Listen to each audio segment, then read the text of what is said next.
By department और by newspaper cutting के। हालांकि उतना नहीं होता, और भी होता है, ज्यादा होता है, कम होता है।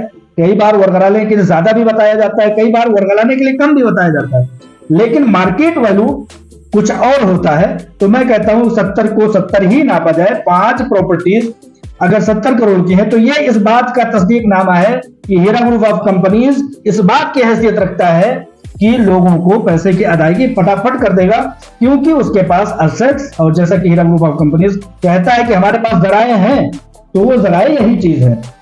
तो कोई नई बात नहीं है।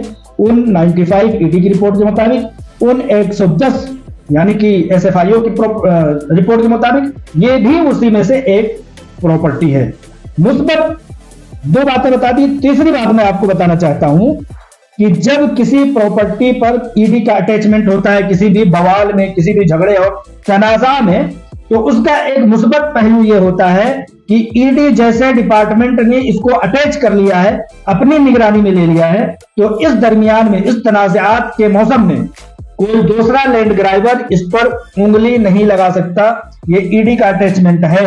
ईडी ने अपनी निगरानी में ले लिया। अटैचमेंट का मतलब अपनी हिमायत में, अपनी मातहती में। और इसका एक सबूत यह भी है कि हीरा ग्रुप ऑफ कंपनीज की ही प्रॉपर्टी है, वरना ईडी को क्या जरूरत थी कि उस पर अटैचमेंट लगाता।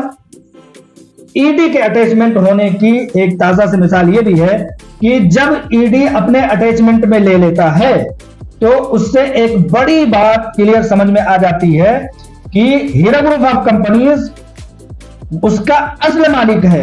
ईडी किसी दूसरे की प्रॉपर्टी पर अटैचमेंट नहीं लगाएगा, या तनाजा मुतनाजा जायदाद पर वो नहीं लगाएगा। और ईडी के अटैचमेंट का ये भी मुस्बत पहलू है।